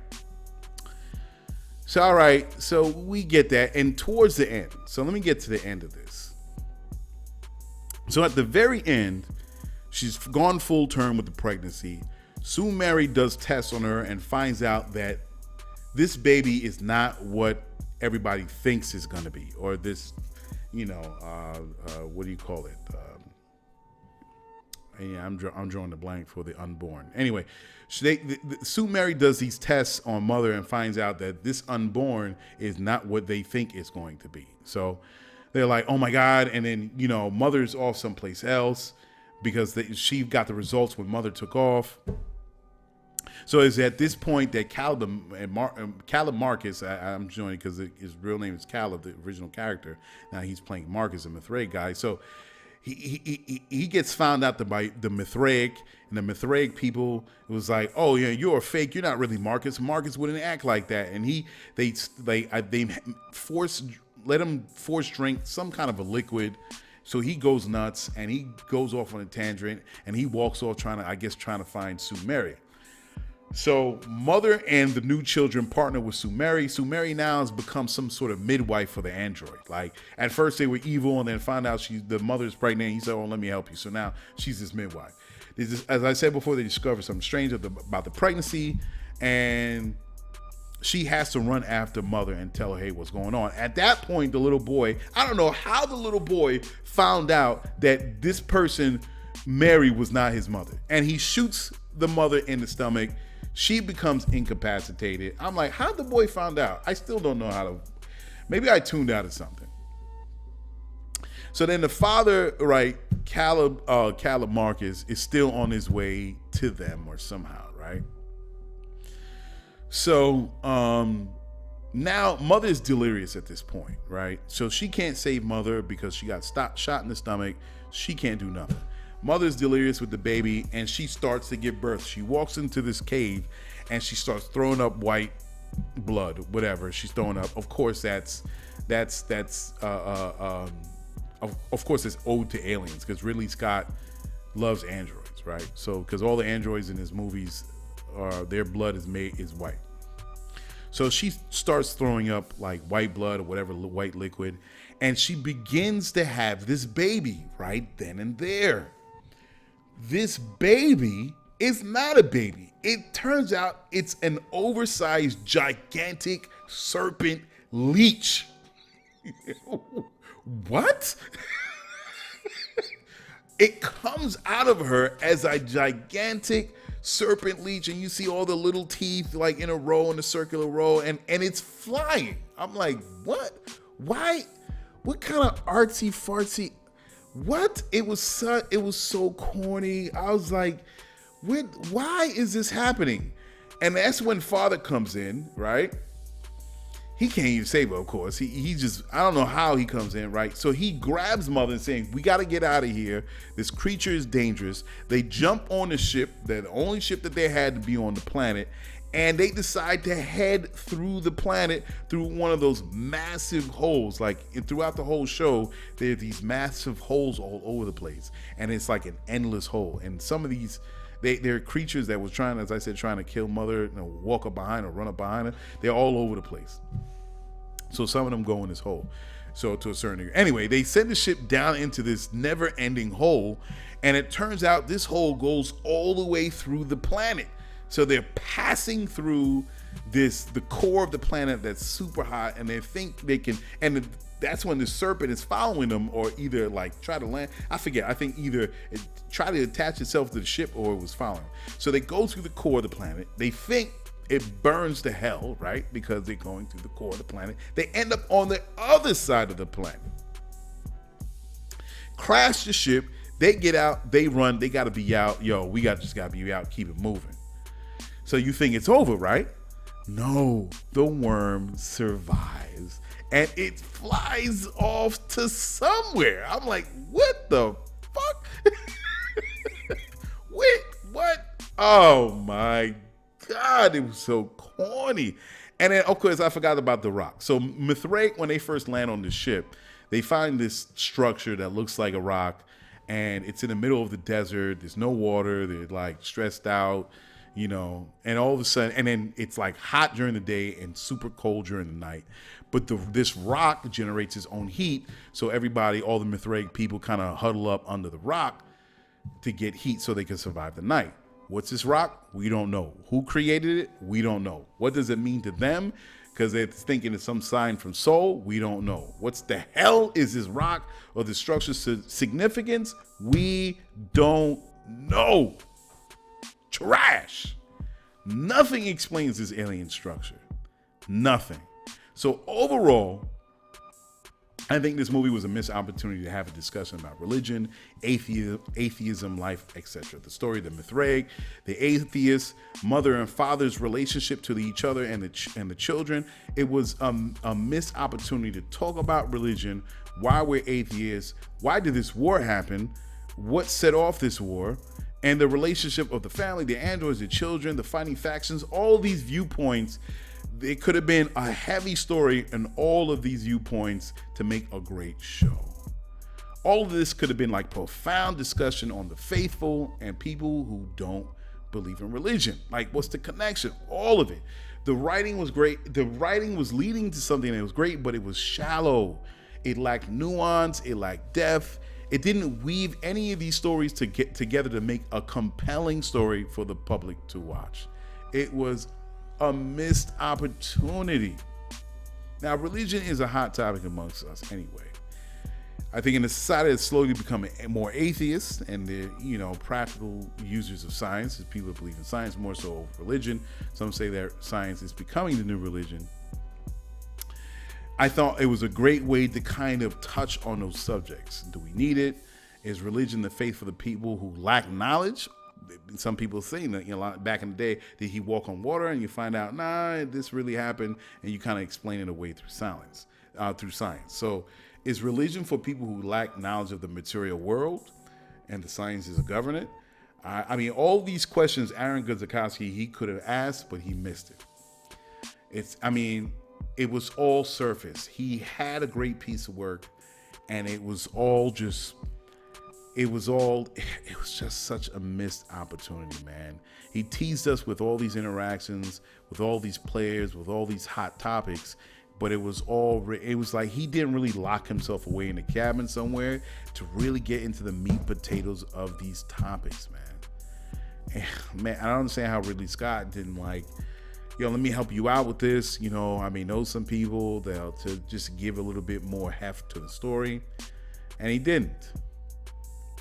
Like I said, the only thing that got me was the cinematography. It was the world that was created. It was beautiful, interesting, and it intrigued me. That's why I kept watching the show, because visually I liked what the director, what the editor was doing.